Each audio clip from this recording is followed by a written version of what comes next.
Hey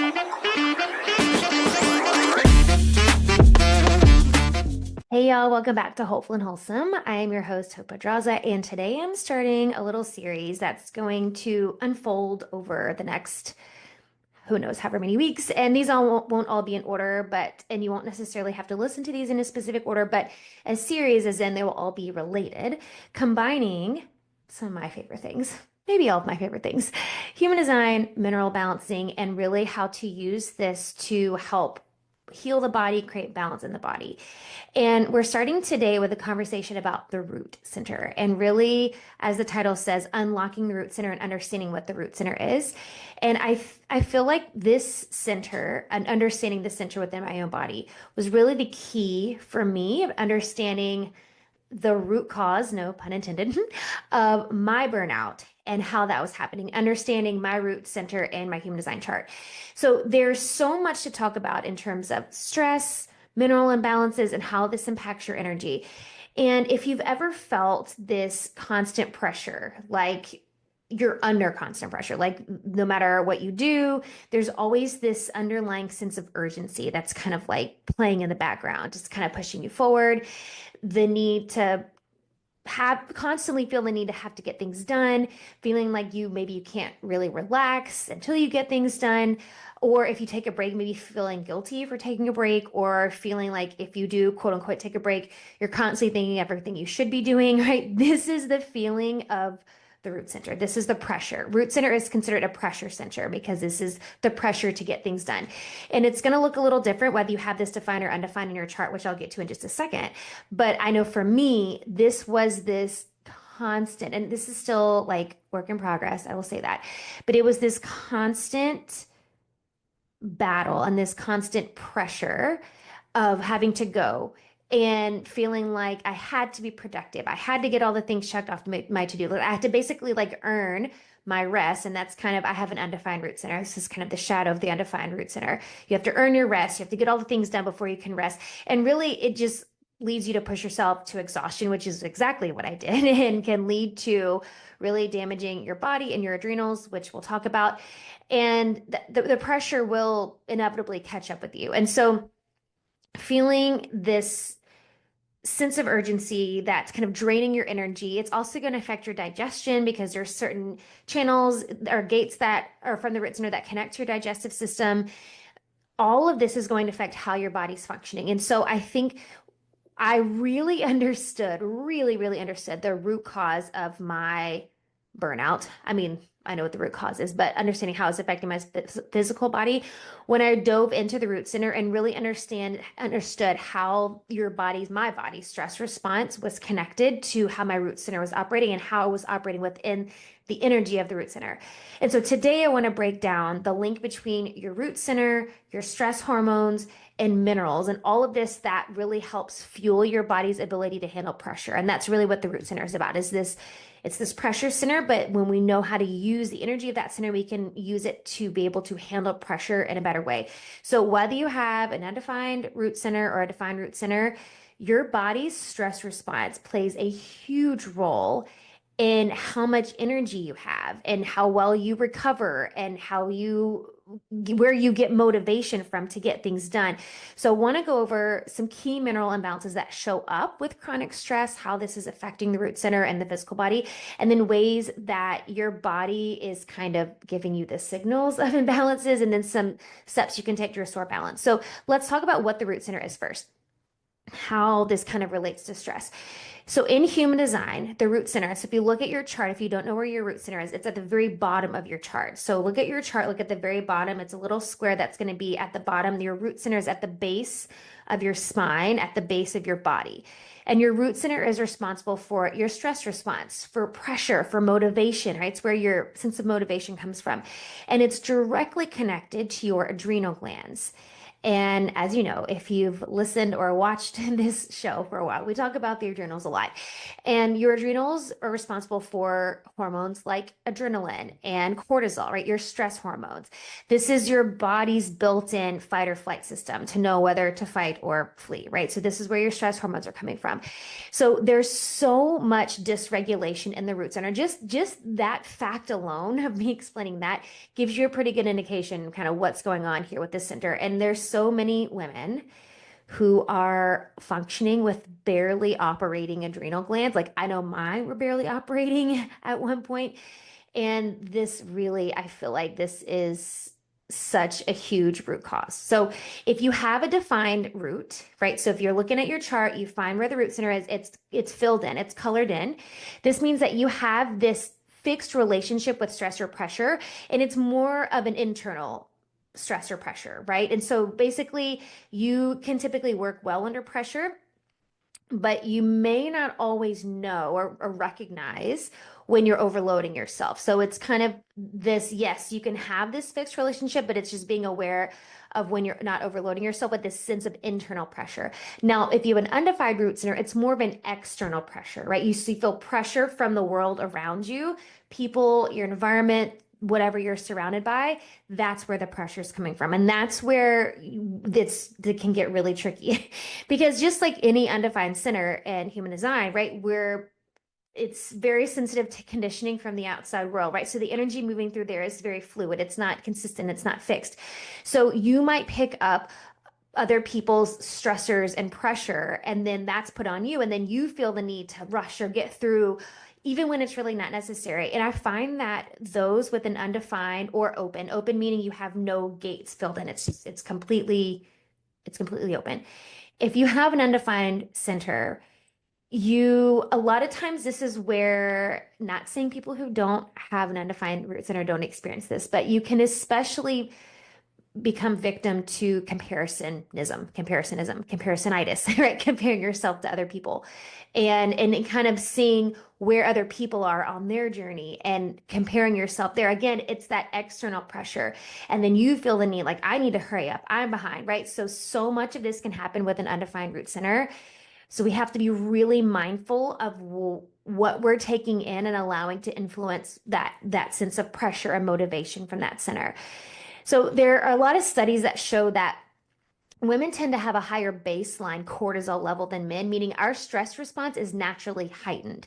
And this is why women are, among a lot of reasons, are more prone to burnout, adrenal fatigue, chronic fatigue, right? We have this higher baseline of cortisol than men. And also, our hormones run completely different. We've had this conversation before on the show, right? Men run on a 24-hour hormonal cycle, and women run on a 28-day hormonal cycle. They're constantly shifting. So all of these reasons, right? The higher base level cortisol, your natural hormonal cycle, all of this is going to affect how we're dealing with stress and why we are more prone to burnout, adrenal fatigue, all of these things, right? This is why it affects women so much more. And there's a lot of research that shows how chronic stress depletes minerals, right? This is all backed up by science. So I love to bring together the science and the spirituality part. So let's talk about minerals here, because there are so many minerals that are really crucial for energy production that get depleted when we're completely dysregulated, when the nervous system is just dysregulated and we're in chronic stress. So when your root center is constantly activated, you're constantly feeling that pressure. Again, whether it's from external stress, internal stress, emotional pressure, or even just subconscious conditioning and conditioning from the outside world, it's going to impact your body's mineral balance. So let's look at the main minerals that are going to be impacted by this. First, magnesium. You might have known I was going to mention magnesium because I talk about it all the time. But magnesium.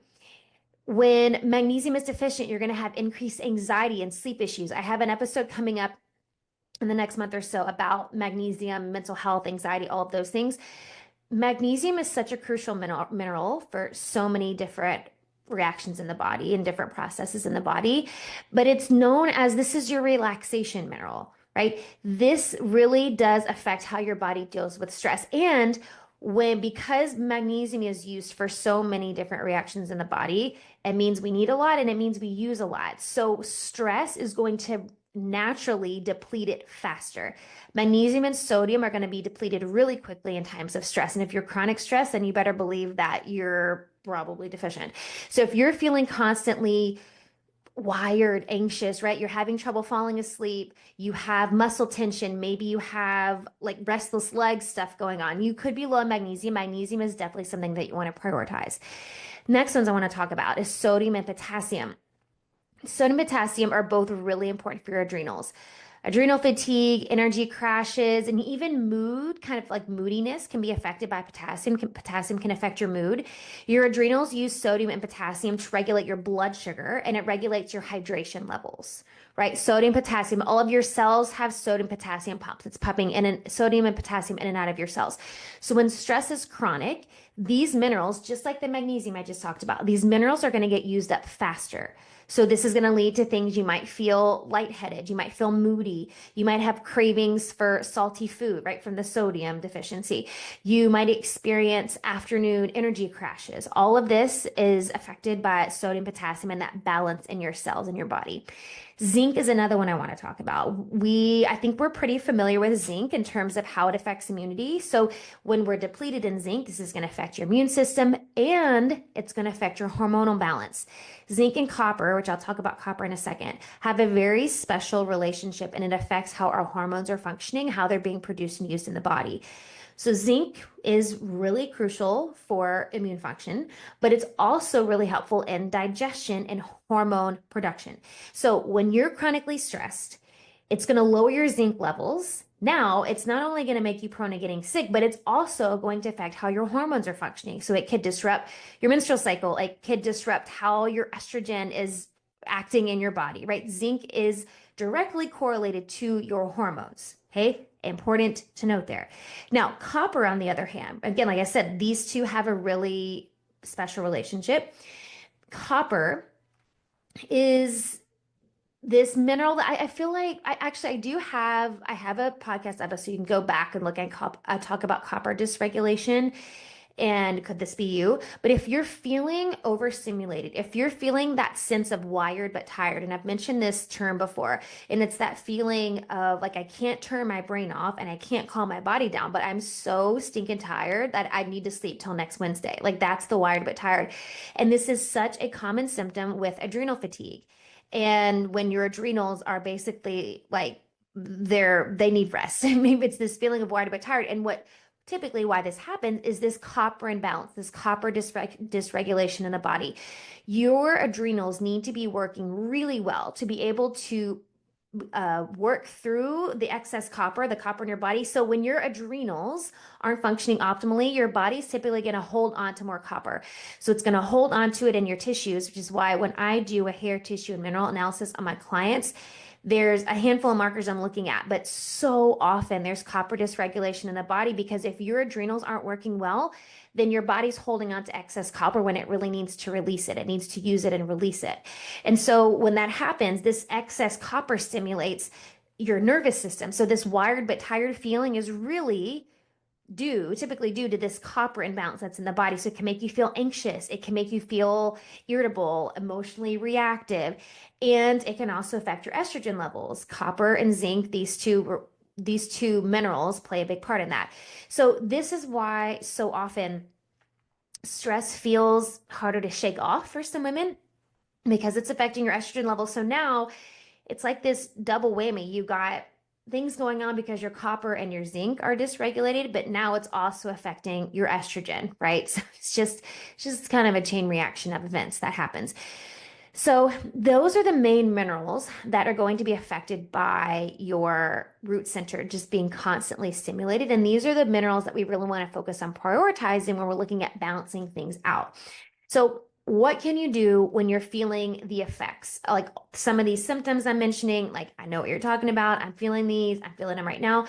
The key to support or the key here is to support your body before it reaches burnout. I feel like that's yeah, no, we know that, but But sometimes we're not proactive about things, right? And sometimes we wait until it's quote unquote too late to do things, and it's just a longer and somewhat harder road to recovery. So if we can support your body before it gets to that point, like you're recognizing the symptoms, I'm recognizing that my body is like not really handling stress well at the moment, or if you just feel like I know I've been in this state of stress for a while, I don't necessarily feel like my physical body is telling me anything, but I know I've been stressed for a while, then let's be proactive about it, right? So, for supporting your adrenals with mineral rich foods, one of the easiest ways to replenish your minerals is through food. And then we'll use supplementation, right, to fill in the goals or fill, not the goals, the holes, fill in the holes.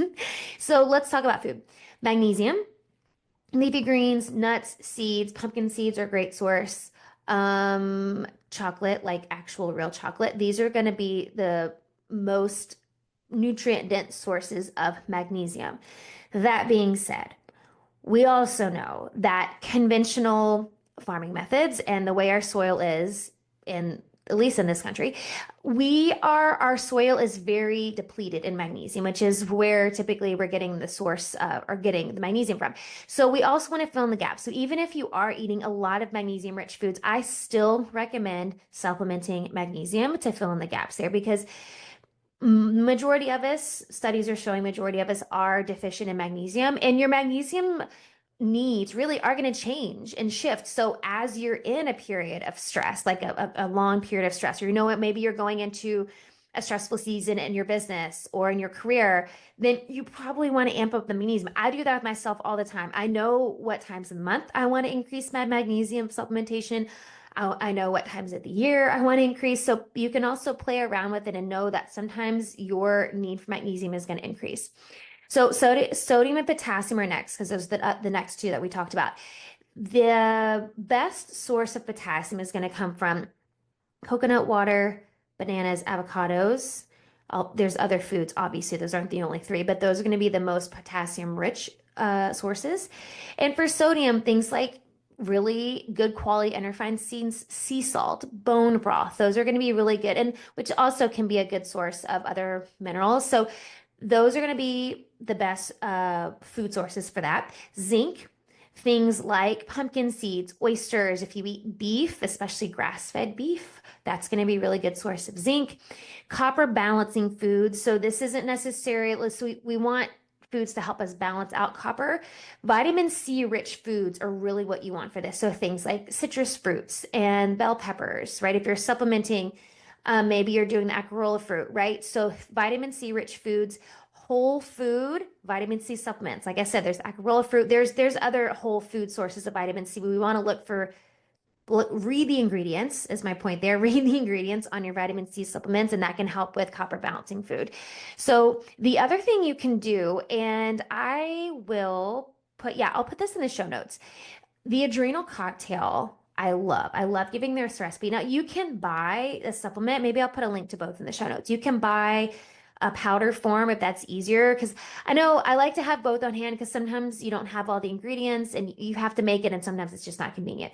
So there is a supplement version of the adrenal cocktail, and you can have it in pill form, you can have it in powder form. So you can do, and there's other brands, but Jigsaw is the brand that I usually recommend. Or you can make it yourself, and it's typically orange juice, lemon juice, coconut water, some sea salt, cream of tartar. That gives you the potassium. And then if you want to add like sparkling water, like I like to, like in mine, gives you like a little fizz. But this is a really great recipe for all of these things that I just talked about. Really, it gives you so many minerals, and it really does help nourish your adrenals. So I recommend that if you want to just have it like put everything in one. I'd say it's most everything in one, but the adrenal cocktail is a great way to do that. So I'll put a link to that in the show notes for you. So let's shift gears here and talk about how we can also just help our nervous system to be able to handle stress better. So often we can become stuck in stress mode, right? We just kind of get stuck in the loop and we can't get off. And even when we're telling ourselves like there's no real apparent danger around us, right? Our body no longer feels safe to just exist. So how can we retrain our nervous system to reset and be able to help provide that safety that we need. So breath work is one, and I've been talking about this in the past few solo episodes, and I can't recommend it enough. And I said this in a few episodes ago, but I will do a whole episode on breath work and just my journey through breath work and how that's been and what I've been doing. But for our purposes today, I'll keep it simple. But breath work for regulating your nervous system and for just that root center nourishment, just nourishing your root center. Our root center is a source of safety. And so that's what we want to provide for the body to help clear up that energy, allow the energy to start moving from the root center. And here's the other thing I want to say. So when we talk about the chakra center or centers or your energy centers, whatever word resonates for you, if you listen to my series about the chakras, I talked about this and how the energy moves. But essentially, chakra is just the Sanskrit word for wheel, right? So these are just wheels of energy. So if energy center, you like that word better, whatever, use that word. But all of them work in tandem. So they all work together. So if there's energy that's stuck or stagnant in one center, it's going to affect all the ones above that, right? It works in this vertical line. And so our root center is at the base of all of it. So your energy starts there. So if we're lacking that safety and security that your root center desires for in order for the energy to move freely, literally every other part of your main chakra system is going to be slow, right? It's going to be dysregulated. It's just not going to have optimal energy flow. So we're lacking that free flow of life force energy through the body because it's stuck in that root center. So this is why another reason why I'm starting with the root center, because this is literally, this is the core of it. This is the root of it. This is where it all starts. So for the breath work and all of these practices I'm going to talk about, but the practices, we want to do this too, just to provide that sense of safety and security so we can let the energy start to flow from the root center. So for breath work, there's a gajillion patterns of breath work you can do. The one I typically recommend to start with, just because it's easy and it doesn't matter if you're pregnant or have any other health issues, like anybody can do it, is box breathing, right? It's just inhaling for 4, holding for 4, exhaling for 4, holding for 4. You're literally just breathing in a box, in a square. You might have heard it called square breathing, either way. But this signals your nervous system that you are safe, that your body is safe, and it does reduce cortisol levels. There's a lot of studies on breath work and how it impacts cortisol levels. The other thing you can do is inhaling for 4 or 5 counts and then exhaling for double. So making your exhale longer than your inhale. This is another really good way to signal to your nervous system that it's safe, lowers your cortisol levels. I feel good. So if you're inhaling for 4, you're exhaling for 8. If you're inhaling for 5, you're exhaling for 10, but making your exhale twice as long as your inhale. So another really good nervous system regulating breath pattern. Another practice you can do, which I talked about already, so you can go back a few episodes, is grounding. And I have a whole episode about grounding and what that is and how to do it and all my recommendations, all that. But just spending, as I said in that episode, even just 10 minutes grounding, whether it's bare feet on the ground, you have a grounding mat, whatever it is, this helps reset your nervous system and really helps neutralize those excess stress hormones that are hanging out in your body, right? So grounding is so easy. So just those 2 practices alone, moving your body would be another one, but being mindful of how you're moving your body. So if you're in more of like a freeze state where you're kind of in this collapse state, like I'm feeling stuck, I feel like I can't move, right? That's when we want to build the movement back up in the body. If you're feeling a sense of like fight or flight, like this, we want to slow it down. So slower movement is going to help. So we basically want to just kind of want to counteract what that energy is in your nervous system. So movement can help as well. But even just they're so simple, right? These few things, just breath work, grounding, moving your body in the right way. I know it sounds simple. I know it sounds so basic, but this is really it's all about how do we provide that sense of safety that the nervous system needs? That's what it is. And that's how we train our nervous system to handle stress better. We provide a source of safety that we can go back to, an anchor while we're working through that stressful situation, scenario, environment, whatever it is. So I want to finish here talking about how we're syncing your routine, or how syncing your routine like to your natural rhythms, how this can help. Because I had an episode about this as well. You can go back and listen to that. So I'm kind of tying it all together with the bow here, the past few solo episodes. because really this all still goes back to supporting your root center because supporting your root center isn't just about what you eat and when you move because the balance in your body isn't just about the what, but it's also about the when, right? It's when you rest, it's when you move, it's when you recover. And that's really going to help that root center. And since it is this pressure center, we want to have, we want to get the right kind of energy flowing through there, right? So, for example, what does it look like to support your routine with your natural rhythms? For example, making sure you have a consistent bedtime, right? Your adrenals, here's the thing. Your adrenals recharge, repair themselves between 10 p.m. and 2 a.m. So if you're staying up too late, you're staying up super late, you're disrupting that window, that recovery window, it's 100% going to deplete your energy reserves and it's holding your body back from repairing. Sleep is what repair is for. Your sleep is for repair, restoration. And in traditional Chinese medicine, each of the different glands in your body that produce hormones, and there's different organs in your body, are repaired at specific times of the night. And your adrenals, like I said, it's typically between 10 p.m. and 2 a.m. We want to be asleep then. We want to be able to let our body repair what it needs to restore, what it needs to during that time. So sleep and having that consistent bedtime and consistent sleep time is really important. And then eating balanced meals at consistent times. Your body really does like consistency. And I said this in that episode about your natural rhythms. Your body does like consistency and routine. Now, yes, sometimes it's not going to happen, but if we can make it majority of the time that we're eating consistently at consistent times, this is going to help stabilize blood sugar. It's going to prevent adrenal crashes and blood sugar crashes. And your metabolism works best, it's at its peak in the middle of the day. So we want to make sure we're eating our biggest meal in the middle of the day and helping with that stable blood sugar and healthy insulin response. Here's another thing. And I know this isn't always the thing we want to talk about, but caffeine, this is the thing, right? This is the thing. And so caffeine, especially if you're doing caffeine, coffee on an empty stomach first thing in the morning, caffeine is a stimulant. Like it is. There's no other way around it. Caffeine is a stimulant.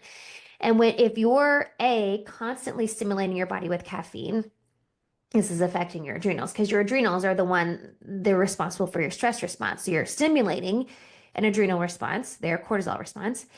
So if you're drinking coffee all the time for that, right? There's a problem with your adrenals there. But also B, if you're drinking caffeine on an empty stomach in the morning, it's this extra, your cortisol is already at its peak in the morning. So it's this extra like blah, to your adrenals in the morning with the cortisol response. So this is going to cause a stress hormone spike in the morning.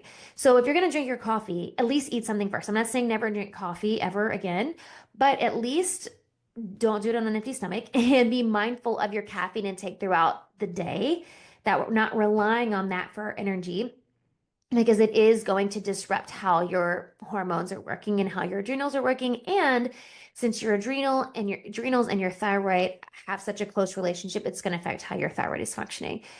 So the studies really back this up in terms of like living according to your natural rhythms. And you've heard of the term circadian rhythm before. Women who regulate their circadian rhythm, right? This sleep-wake cycle and having this pattern throughout the day, right? Studies are showing that they have lower cortisol levels and experience less PMS, better digestion, better energy levels. So there is evidence to show that there's actual benefit to being able to get in touch with your body's natural rhythms and living according to those. So I hope all of this is making sense and how to support your root center. If you've been feeling exhausted, if you've been feeling that wired but tired feeling, right? If you're feeling stuck in stress mode, like you're constantly stuck in the loop of being stressed, feeling like your body isn't keeping up with life, right? Or with your lifestyle, your root center and balancing that with all of these things I've just talked about, the mineral balancing, the stress, helping your stress response, this could be the missing piece. So start some of these practices this week, adding these mineral-rich foods, supporting those specific minerals that I talked about, practicing your breath work or grounding, whatever practice feels good for you, but just working on building that safety within the body. That's all it wants. That's all your root center wants, really. That's all it wants to heal is just building in that source of safety. I'd love to hear how this resonates with you. And you can even leave a comment or send me a message and let me know about your root center, defined versus undefined, how you feel that pressure from the root center, how you feel like it affects how you deal with pressure. And I have a lot more of these episodes in this series that's going to go on over the course of the next few months that will come out, just kind of dripping out, all tying in different centers and your human design and how we can support those. So stay tuned for more. I'll see you next time.